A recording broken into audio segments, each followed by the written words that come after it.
Hi everyone. Hey going. I'm trying very hard not to use my teacher voice. It was one of the biggest complaints when I used to manage a medium-sized school society. They'd be like, "You talk to us like we're in year 7," and I'd say, "Like you were in year 7." Anyway, who knew? My name is Melissa. I am the learning specialist at Canberra College. I'm going to give you some context about us in a minute. This year, my job has been called Extension and Enrichment. And as you would all know, when you do anything in any kind of like functional way, you immediately get given more work. And so now my job is Intervention and Enrichment because I now do Extension and Low Ability. Oh, God. Which is fine. That's fine. It's fine.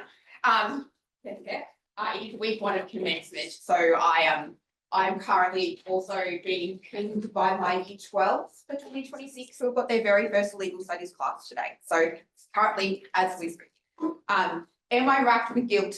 No. What I'm going to give to you today is probably and hopefully nothing particularly new.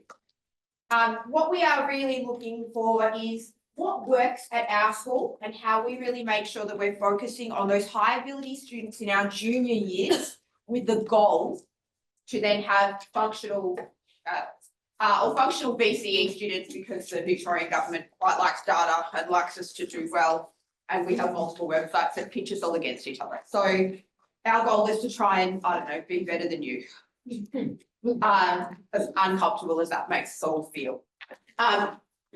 What is our purpose? So we're going to talk about how we identify high ability students, and there's a few different ways that we do that. We're going to talk about how we support them in those lower year levels, so 7, 8 and 9 particularly. Talk about particularly how those programs build readiness for VCE. The way that VCE has continued to develop means that it is actually a skill set to complete it. It is not necessarily a thing that you can just rock up and be like, cool, I'm going to do VCE now, and actually be able to be successful at that thing. Now, we can have all of our thoughts and processes around VCAR and how we've decided that that's a thing, but it is what we're working with, and unfortunately it is our job to make sure that those kids are ready to do it. And we're going to talk about integrating differentiation around our whole school approach, really with an idea of how we actually create a culture of academic rigour. This is our context. So, Canberra College is out in Berwick. We currently have 2,630 children. This year we had 480 year 7s.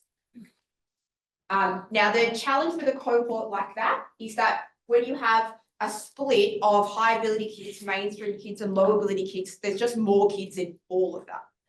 So we went from having 11 to 15 kids in VHAP each term to 65 to 70. And that was the second year that I was the HAPL. I was like, hold on a second, this is a lot of things. And so I immediately went, hello, I need more time release. And then later that year I went and said, hello, this needs to be a learning specialist role. Pay me more money. And eventually they did. Yay, COVID. And so in recent years, that high ability student cohort has like more than tripled. We're leading to an increased demand for academic challenge, extension pathways and scaffolding to prepare students for the vigour of VCE. What we've also had, yes? I'm sorry to use this dreadful word, but do you have any streaming with that many? We do, and I'll talk about that in a second. There's a whole how we do that particularly.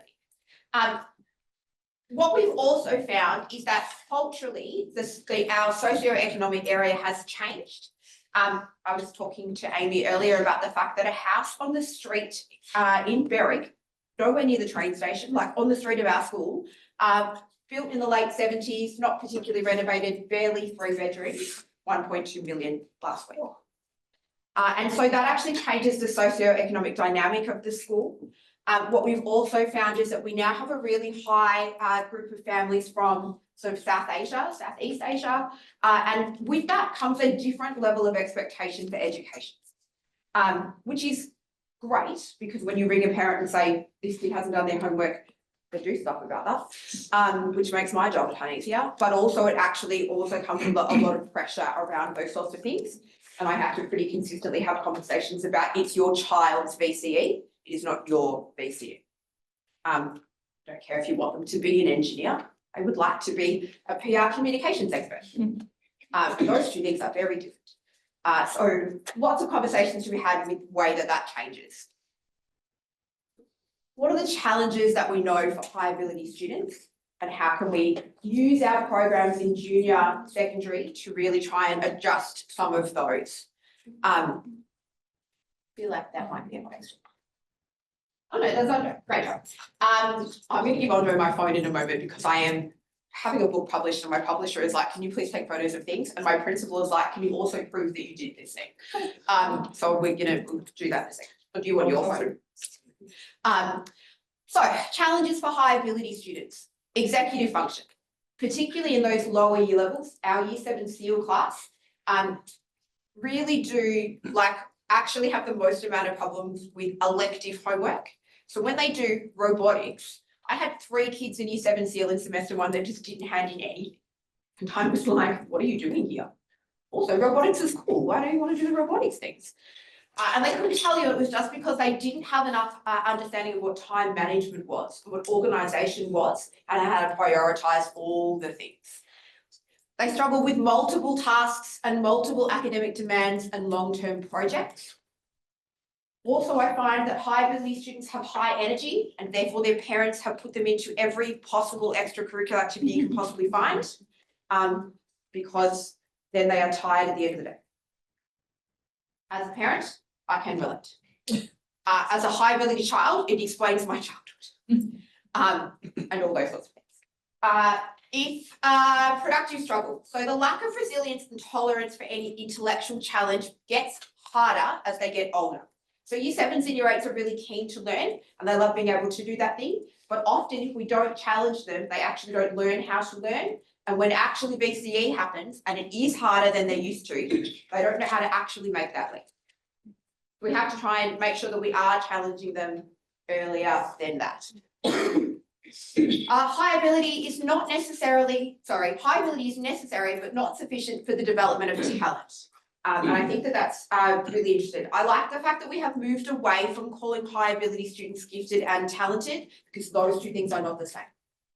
And one does not equal the other. Psychological contextual factors play a critical role in whether potential becomes high achievement. There's some really interesting academic studies, which I have not put into this slide because I'm a terrible person, about the limitations of high ability students in low socioeconomic areas. And I think that that is really something that as a first world country, we probably really need to look into and how we can balance that sort of thing out. I think things like BHAP really help. And I'm really looking forward to what Ches does with camps and things like that later as well. So let's start here. How do we determine what a high ability student is? Essentially, we start with PAT data. So our school does commencement. Basically, the year 12s go off to exams and we assume that they are dead to us and we roll everybody up. So they do a week of exams and then the year 11s become year 12s, year 10s become year 11s. My daughter started year 7 this year and she's very excited to have started year 8 this week.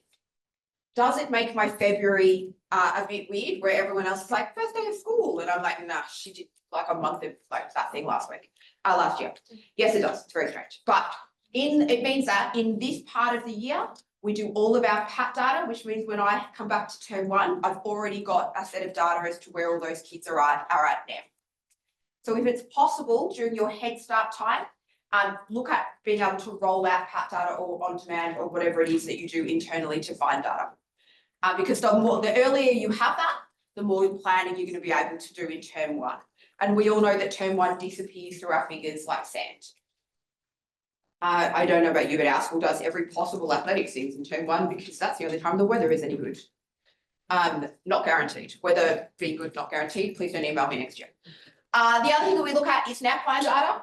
I don't love NAPLAN for any of the reasons that anybody else do. I think 7 years of narrative writing doesn't really give you much information about that sort of thing. Having said that, the actual data itself can be useful when we're comparing the whole cohort, but not necessarily for individual groups. I can't seem to convince any adult about that from the school community, and so we still use it. The other things that we look at is external flags, so like VHAP invitations. Other things that I might look at is if they have done like a bunch of different of those external competitions at primary school, like the maths competitions and the science competitions and things like that. I take those with a bit of a grain of salt because most of them are multiple choice questions and I don't think they're particularly skills based, but sometimes they can lead us to an idea that a kid is looking for more. The other thing that we look at is our grade 6 into year 7 SEAL testing.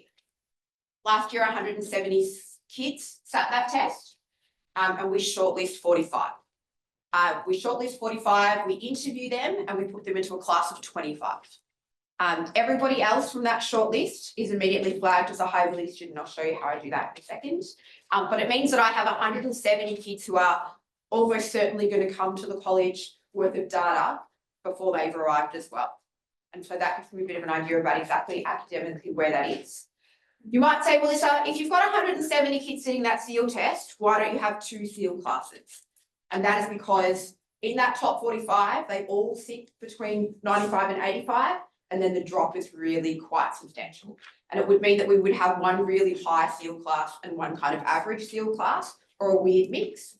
And I think it's really important that we sprinkle those high ability kids out into mainstream because the chances are that they will then rise to that. And then, of course, we have teacher judgment. We have a really amazing IT team. One year I went to a RAID conference and it was like, how to have a really good reading program in your school. And the answer was, B. St. Patrick's in Ballarat have a $3 million library and 4 like women in their 60s who only read books all day, so they knew what the boys might want to read. And I don't have that. And unfortunately, you also don't have PAV or Don. And they've literally made a thing called teacher profile. So when I log into my teacher profile, it gives me all of the PAT data, all of the lab data, which is our learning and behaviour test, all of the CAT data for our class. So specifically what the averages are and all those things. But it does mean that I, as the high ability human, can go in and say, this cohort, tell me every kid that has had above the expected level in 3 subjects consistently across that time. And at that point, I will then flag that kid. Speaking of flags, oh no, that's right. We'll go back to that. This is a flag. We use Compass. I can't explain to you how much adult restraint I have done when Compass brought in the little icons instead of the colours, but I did not make the nerdy children glasses. I think that's very adult of me, and I feel like everybody should praise me for that particular adult thing. Instead, what we have here, what we have is this little purple dot. So what happens is that when you log into Compass and you look at this particular child, a purple dot appears. And when you mark your role, the little purple dot appears there too. Now, it also appears if they have a medical issue or something else, like tells you what they need. But that purple dot at our school is for high ability students. And it reminds that staff member that they need to then differentiate for those kids and they get a bit of an idea about how many high ability kids they've got in that particular class. The other thing that you can see there, is that little pin there.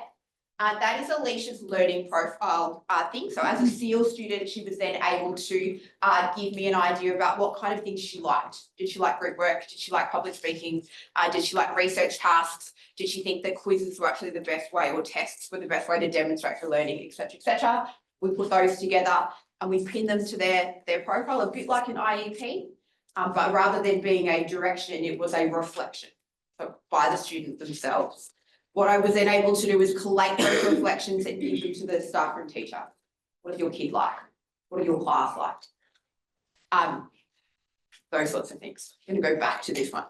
So let's talk about how we do some of the programs to sort of benefit those particular kids moving forward. So we start with a basic streaming program, which is our SEAL program. So it's a selective entry accelerated learning. I don't love the term accelerated. But essentially what we do or what we explain to parents is that they do the same work as mainstream, they just do it faster and then deeper. So if a normal unit would take 6 weeks, if we would do Shogun Japan over 6 weeks, we would actually do the core work of that in 3, and then we would spend the last 3 going deeper and doing more than that. We do English, humanities and maths and science with a focus on deep inquiry. math is year 8 math. So the year 7 one is a bit of a hybrid. Year 8 is a hybrid of the end of year 8 and most of year 9, and year 9 is year 10 methods. We can do that because every one of those children is tutored within an inch of their life. I had to have a conversation with a mainstream parent about the fact that in the lead up to the grade 6 SEAL test, she had taught her child year 8 math already, and so now that child was bored. And I was like, cool, but that is because you taught her all of year 8 math. And now she's in a mainstream class and they're doing year 7 math. Anyway, so that's fine, we're differentiating for that child, but it was all a bit like, what were you expecting to happen? Now she knows all the things. We do deep inquiry, we do reasoning, we do a lot of analytical communication skills. That SEAL class is also able to choose a lot of their things. So we say to them in humanities, here are the options for history. What do you want to do? Of course, those ridiculous children say things like the Mongols. We want to do the Mongols. And I said to them, the only thing I know about the Mongols is they had horses. And so then we had to learn about the Mongols together. And I wrote that curriculum as we did it. And at the end of every PowerPoint, it was a reminder that the Mongols had horses. That's the running joke of that thing. I have learned a lot about the Mongols, about the history of India, because those students picked that and then we developed that curriculum with them. So they get to choose some of those sorts of things. There's a bit more student voice and advocacy around that. The staff member is aware of that before they offer to teach SEAL. They also think that a SEAL class has less behavioural issues. They're wrong. They're just different behaviour. We make them sign an AI contract now about what it is exactly that they're allowed to use AI for and where that line is. And we try to embed AI into all of their assessment tasks when we look at inquiry so they know where that line is.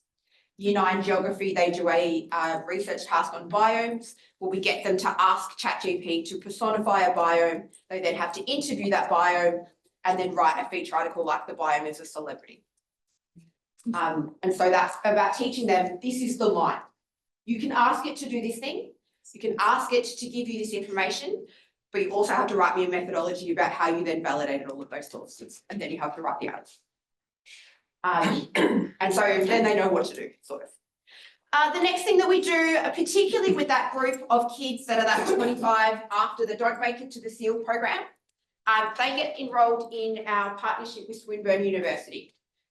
So Swinburne University have 2 programs. In year 7 and 8, it's called Passport to Learning, and 9 and 10, it's called Passport to Volunteering. In year 7, and this is the first year that we've run it, but it's been adorable. Essentially, they get this cool passport. I get a fancy stamp, which was, a big selling point for me. And they get to go off and do extracurricular activities. They have partnerships with the Royal Botanical Gardens, the museum, the art galleries, all those sorts of things. And they go up to a little desk and say, I'm here for my Passport of Learning experience. And they get given that tour thing. Their families get to go as well at no cost, all of those sorts of things. And then if they get a certain amount of credits over the course of the year, they quite literally graduate. And Swinburne University give them a graduation ceremony with a gown and a hat and a tiny teddy bear. It's on December. I'm super excited. We've got 13 kids graduating through that program this year. And I've had to do almost nothing other than stamp a passport. Swinburne have done most of it. We work through our careers team to do this as well. Highly recommend. I'm also going to implement this at our lower end as well. So next year, what we would call our AIM program, which stands for Achieving Individual Milestones. We love an acronym at Canberra. They're our low ability kids, so they're kids that come in with low literacy, low numeracy, usually operating at about grade 3 or grade 4. We're actually going to implement Passport for Learning for them as well, so that they can go and do fun things and then actually think about a university pathway. Swinburne pitched it to us as a high ability program. They're looking for brand loyalty. They're looking for kids to apply for Swinburne. It sounds very lovely, but please note that it is a marketing thing. It's a real thing. The next thing that we do is obviously VHAP. This is a big deal for me. A few years ago, our staff survey talked about the fact that they didn't think we had a lot of academic focus. And I was like, cool, but that's you guys. You have the academic focus, you do the things. And so now what we have is VHAP as a dedicated subject with a dedicated space and a dedicated staff member. That staff member is a 1.3 ES, it's not a teacher. But they basically do all of the timetable, they work within my intervention team, and they supervise those kids. And those kids know that they can go and do that thing. They will take out a box of headphones if they're not in the library. Sometimes we prefer them in the library, but it's not always possible. And the kids just know that that's their access point and do that thing. So VHAP has its own little dedicated space to it, and we really focus on that thing. There's really strict instructions that unless you are doing a timed CAT that you cannot do at another time, you go to VHAP. No ifs, no buts. I don't care if you're drafting an English thing. I don't care if you're asking questions. Your teacher lives here. You know where they are. VHAP is online. You can't get back in touch with that person. And so that is part of that concept of academic focus, making sure that we celebrate when that happens. I send an email out at the beginning of every term that says, these are the kids that are in VHAP. You should pump their tires. You should congratulate them that they've been selected for this particular thing. When parents email me and say, how do I get my kid selected for this? We talk about the evidence that we need. But often when I email the student excellence team and say, I've got this outlier, I've got this kid that has got okay PAT data, but is really seemingly disengaged in the classroom, will we give this a go? I've never had them knock anybody back. And so it gives that kid an opportunity to then go and, you know, be with the smart kids. You can't line up in front of a classroom. Why can't they do that? And be able to be part of that process and see if the challenge does fix some of those behavioural things. And then my baby, what I would say is the jewel in the junior support program. We're going to actually extend this out to year 7 next year as well. And that is our KEEP program. If you know anything about Canberra, you know that it is quite literally a stone's throw from Nossal. Which means that we lose 19 children every year without fail. And I can't begin to explain to you how annoying it is when our year 12 results come out and the Nossal principal sends us the results of those kids, and we add in what they would do. Anyway, so I came up with KEEP, which is the Canberra Enrichment and Extension Program, hopefully to get them to stop applying for that stupid selective entry school. It's not working, just so we're clear, but we're trying, we're doing what we can. The other reason that we did keep, and we're going to talk about KEEP a bit more again. Done that. We know what that is. We know what that is. Yeah, that's fine. Yeah. KEEP is small group tutoring. So it is limited to about 12 kids ideally. Sometimes you get a group of kids who are like, oh no, we really want to do this together, and I'll push it out to sort of 15, but it's small group. The goal is that it is only taught by a teacher that has experience in VCE in that domain. We have 3 focuses. It bridges the year 9 plateau. So that concept that either they're going to reach or they're not, it sort of pushes that sort of thing forward and gets them ready for senior school. It focuses on written precision, reasoning depth, and conceptual articulation. KEEP tutoring program provides targeted skills-based support to bridge transition from middle years to the academic rigors of VCE, empowering high-ability students to develop advanced communication skills. I want to clarify, when we talk about the high rigor of VCE, we are talking about skills. There is no assessment in KEEP.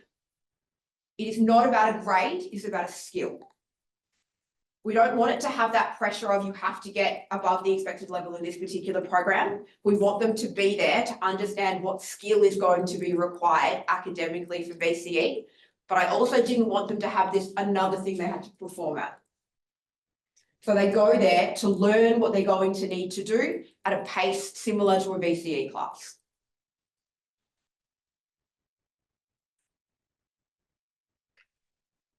We have regular diagnostic checkpoints.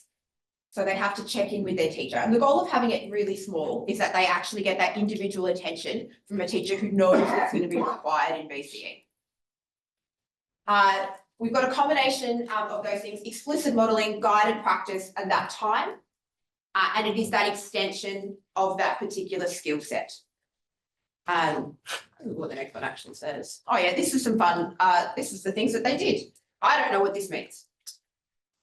I said to a kid, can I use this slide? And he said, yes. And I said, it's real, right? Like no one's going to be in an audience and be like, that method doesn't work. And he said, sure. Okay, cool.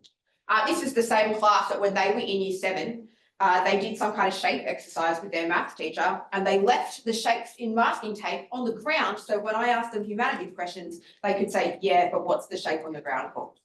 And I would say, I don't know. They're so mean. Seal kids are so mean to me. These two ones here are from our inquiry process. And so effectively they just do a couple of lessons on critical thinking and verbal reasoning, and then we'll let them write a thesis. So this student created one about why we dream and why that actually happens. And so there was a paper attached to that particular thing about why dreaming happens. And we talked about methodology and how to verify your sources and how to look at your research and how to do all those sorts of things. It is mostly just Andre's extension English class that I've stolen and shoved into a one-term process once a week. This kid did their one on what makes humans different from the animal kingdom. And I had to put the heading in, but actually this is the most interesting. Valuable childhoods. Seems fairly like detrimental to like lion colours. Yes.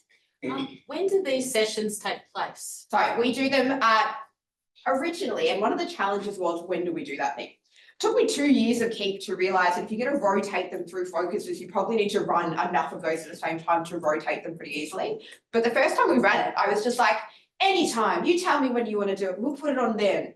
So then I had one on a Friday morning and one on a Monday afternoon and 2 on a Wednesday, and it was all like, oh my God. And then changing the topic was really hard. So they do 1 term of each focus. So they do a literacy focus, a STEM focus, and an inquiry focus. We don't do it in term 4 because our commencement is so long and there's so much disruption. I'll talk about what the teachers do during that time.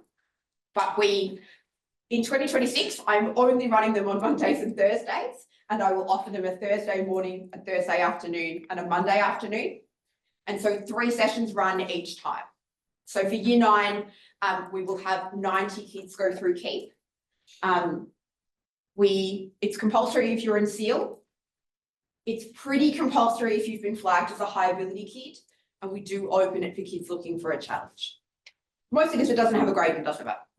And equally, some of those SEAL kids have friends that are not quite there but close and actually benefit from that sort of time with their friends and lifting that sort of thing. But it did take me a while. I used teachers who are under allotted by 1, which when you have 280 staff, that's much easier. But broadly, when I picked and pocketed and all those sorts of things, if you take anybody that has under allotment of 3 or 4, they all get really annoyed at you. I've learned that. But 1, they're okay because they very, very rarely have 1. We really only have double periods. And so they can't really use 1 very often. It's not very helpful. So I just use staff that have got 1 under allotment. And we have also traditionally used them for TLI. TLI is now dead, and we are changing it to LEAP, which will be Keep and Leap, which will be our low ability tutoring program that again is run by staff who are 1 under allotted either before or after school. So it will run on a really similar model, but just do that. For the literacy focus for LEAP, we use corrective reading, and for numeracy, we use SIM. We've got some more examples here. This is a passage analysis of Animal Farm, which is what we use for the literacy focus, mostly because it sort of hits both humanities and English. This is something to do with sunlight or greenhousey things. And then we've got some more symbolism from Animal Farm over there. This particular child is obsessed with Canva and cannot possibly do anything outside of it, which is fine. And she hasn't paid for a premium service, so she can't actually send it to me. It's very irritating. That's fine.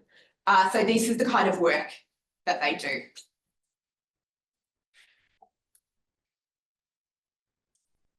What we find mostly is increased confidence. In the SEAL program, the expectation is that they will accelerate 1 VCE class in year 10. The SEAL team, the actual accreditation process, would actually really like it that SEAL programs start to move to a 3-year VCE program and do at least 2. We don't find that very successful. So we actually only let students who are really exceptional through unit 1 and 2 subjects in year 11, in year 10, and 2, 3, 4 subjects in year 12. It's the year 12 and year 11 and those 2 subjects that we actually find they do mediocre in 1 and average in the other. I understand those two words mean the same thing, mediocre and below average for the other. If they just do one, they're much more likely to get a study score above 35. And I continually have conversations with Year 9. It's fine to get a bonus, but 10% of 22 isn't worth it. And so you should only do the one that you're actually going to do really well at. If you do VisCom, 10% of 35, great. 10% of 40, even better. 10% of 45, oh my God, that's amazing. That's worth your time. Stronger metacognitive language. Because we talk to them in Year 8 and Year 9 as they move into that KEEP program, because we talk to them using VCE language and we talk to them about VCE command terms that VCAL want, they're much more likely to understand that in Year 11. And they know that they understand it, so they're less sort of anxious about moving into it. This week we've had those Year 9 SEAL kids go into Year 10 for the first time. And whilst they think it is boring, they know what they're doing. And if anything, they're probably bored because everyone from mainstream is getting up to date. Better preparation for VCE Unit 1 expectations. So because they only do one unit of focus, there's no time for any sort of dilly-dallying or tangents. They just get through the work every single week. They know what they need to be able to do. I teach VCE legal studies, and every unit is bigger than Ben-Hur. And when you've got kids doing 3-4 that haven't done 1-2 and having to re-explain those concepts over that time, it gets harder and harder and harder. And so being able to get that academic rigor and that stamina to them in Year 9 and say, this is the pace that we need you to rise to. Try it now where it does not matter. There's no grade here. Just keep going. And then they sort of are a bit more, okay, nothing terrible happened. The roof didn't cave in and no one died. Everything is fine. I can work through this thing. When we talk about differentiation, what KEEP also allows us to do is model that work for other Year 9 teachers. So SEAL works that, like, everybody in the school has access to the SEAL team on Microsoft Teams, and they can go in and pick those differentiated, slightly more challenging tasks from the back 3 weeks. So they know that the front 3 weeks is essentially the same curriculum that they have, but they can go in and pick those slightly extended things, and it makes differentiation much easier. At our school, we have really vigorous roadmaps that are done and submitted and approved by a HOD. And the goal for that roadmap is that is mainstream, right? On the idea that if you are a teacher teaching Year 8 humanities and you've got this roadmap and you know that it pitches to the middle, you can get divorced, your mum can die, or any of those sorts of things. And you know that if you just go in and you just give that thing, that you are touching the vast majority of those students, and that's okay. If you were not getting divorced and no one in your family has suffered a terrible tragedy, you can then start to differentiate outside of those particular things. And we try to give you as many resources as you possibly can so that you can pick through that and do those sorts of things. But the roadmap is there to be able to give you the mainstream and the middle of the road. But when you've got the ability to do that, we can then offer that choice, right? High ability learners thrive when they've got that opportunity to do that. The more options that I give you to give your students, the more likely they are to be able to have that choice. So the SEAL resources for the last, 8 years, whenever we started using Microsoft Teams, we started using it before COVID, which is fine. It just meant that in COVID, all of the students turned up. It was very irritating. All of my other government things, I haven't seen my Year 10s in 6 weeks. And I was like, that's cool. I have 60 essays tomorrow. Anyway, when you can do these sorts of things, you can look at all the stuff that we've been going through, what the students have designed, all those sorts of things. Increased complexity. So we want to make sure that we're not just going faster in SEAL, we're actually going deeper in SEAL. We're adding complexity to the ideas that we look at. We're not just going faster. Similarly with KEEP, it gives them the opportunity to actually look at deeper ideas, bigger ideas than what they might have thought of in a age appropriate sort of accessibility range. And then scaffolding for independence. We're explicitly modelling and we're guiding practice support, but really looking at, and Tom said this earlier, that they're not just sort of talking to each other and letting someone else do all of that work. We're giving them time on task. How much time of your lesson are those kids actually doing the work? Or are they just chatting about it with everybody else? And then metacognitive strategies. High ability kids often know that they can do it. They don't know why they can do it. And if they don't know why they can do it when they get to year 11 and they can't do it anymore, they don't know how to apply that work to actually be able to do that thing. So part of KEEP is about that. How did you know how to do that thing? How did you pull that apart? How can we replicate that thinking process in this other idea?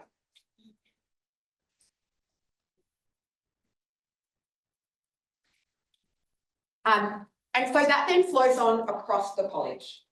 So when we look at things like our success criteria, we try to use Bloom's to do that particular thing. Do you have 3 points of exit? Because even in SEAL, some days they don't sleep very well, they're not feeling very well, their puppy's really sick. And they can really only do sort of understanding and applying. They're not quite up for that today. An excellent colleague of mine used to talk about Nando's sauces, and that some days you only feel like lemon and herb. That's okay. But other days you really feel like you can tackle something a bit more spicy. And so we talk about spicy tasks. We also encourage Socrates questionings to provide those sorts of things. And also when we talk about, pairing, what we actually are doing is making that pair happen in front of everybody so that everybody is benefiting from that one conversation. So when they're talking, they're not just like talking about the thing for 2 minutes and then talking about what happened on TikTok. They are just talking on topic because everybody's listening. And then we sort of swap those sorts of things around. Another really good way of like building a community of public speaking in your school. If you've got year 12s who refuse to do your oral presentation because they get out of it every single year, having a culture of where they actually have to say things out loud in their class, no stakes, no skin in the game, another really easy way to do that. And then independent inquiry tasks. I really like AI. I think it's a really useful tool for us. I am terrified it's going to destroy inquiry tasks. Not because we're terrible, but because the children are terrible. And so we just need to make sure that we are teaching them how to use that particular resource, and that we are adding in components where it's not possible for them to just give us an essay that chat gave them. In United Extension English, we do an independent inquiry task where the kids pick a genre and they have to do a research task on that genre. So it might be about history, they write their own research thing. And so to try and combat the fact that they were just going to go and get it to give it to them, we give them a journal, a blank journal, and then they spend the lessons that we do in the preparation to that journaling their research. And so because I understand Haiti 9's work, I also ordered 8 billion stickers on all types of like genres. And so I've got these beautiful artistic looking things and what kind of characters there are, and it's just their thought process. At the end of the lesson, we've talked about characters in different genres today. What kind of characters do you see in your genre? And they journal that sort of stuff out. They start to reference text that they need to be able to do. What it also does is give me their voice, how they write. So when they give me this perfect grammar, it's like, I couldn't write this. Why does it look like this? But also because they know that I've got that, they're much less likely to do it. So they know that I've got that comparison process. I also tell them that, because sometimes they don't make that connection to themselves. But there are definitely ways to be able to make sure that you can implement things in your assessment program to try and reduce their temptations with AI. So the skills that we need to build, and this one is probably the biggest one, is that idea about analysis and synthesis, merging those ideas together, academic stamina and revision habit formation. So because they don't have an assessment task in KEEP, but they do have a homework task, they have to do something else with that before they come back the next week. Reflective goal setting and progress tracking. We have a really good system at Canberra where each student has a learning mentor. So the learning mentor is the whole year level in that sub-school, which sounds like a lot because I know we've got 4 sub-schools, so that's actually only about 95 kids, which is still a lot for one learning mentor. And we do it a little bit like course direction. So for sort of 3 days at the beginning of a term, that learning mentor sits in the library and basically goes through with them what their goals are, what was their last lab score like, what cats have they got coming up, how are they feeling about things, and we flag anything that we need to sort of address those bits and pieces. So we actually do that reflective goal tracking from really early in the stage, But as part of the SEAL program and part of the KEEP program, they also do then have this extra adult that they can then go to when they need bits and pieces. We also are hoping that we're building that confidence in approaching an unfamiliar challenge. We do exams from year 7, so they sit the exam the whole time. We're pretty rigorous about the fact that that exam doesn't mean anything. We don't actually care about the result. We've got your caps for that. We don't care about how much of the content you know. I just need you to know what it feels like to sit silently for 90 minutes. I need you to know how long it's going to take you to answer 5 short answer questions. I need you to think about how much time you need to leave for an extended response. And if you flunk this exam and then you come to me and say, look, I really tried this new technique where I stayed up until 3 a.m. cramming the night before and hadn't looked at a single book prior to that. Turns out that didn't work. We're going to try something different next time. That's a win as far as I'm concerned. No one's ever come and told me that, thank God. Anyway, so we want them to be able to challenge themselves in those unfamiliar settings in as many different opportunities as they possibly can. So looking at high level command terms from VCE, so by the time they get to year 12, they know that a discussion prompt needs 2 opinions. They know that an explanation, an explain prompt requires them to make a link between the relationships between 2 things, that sort of thing. More importantly, we do some pretty regular sort of survey work. We love a survey, everybody loves a survey. When we look at our high ability programs, our kids were saying because we have all of these different things, celebration of VHAP, keep in different elements, and then all of our other like random competition-y type things. I feel recognised as a high ability learner and given the chance to really stretch my thinking. The perfect response. Gold star for that child. And then teachers also express that same sort of idea that the differentiating tools and the coaching that is provided by these sorts of programs gives them more confidence in designing tasks that have the right level of challenge.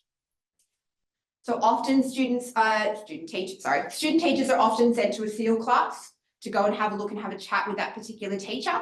And similarly, graduate teachers are encouraged to go and sit in on KEEP classes. Go and have a look at what's happening in those things. What can you take from those particular programs? Go and have a chat to some of the kids in there. Next steps. So what we're doing next is we are expanding the KEEP model into our lower year levels.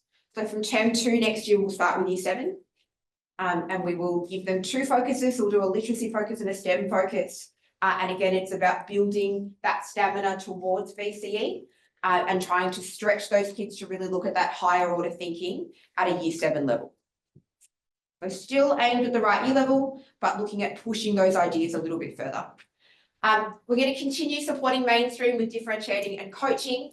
Our school also does spotlight sessions where experienced teachers basically say, this is the lesson that I think something cool is going to happen. You should come and watch it, and people do. And then strengthen data-driven identification and tracking.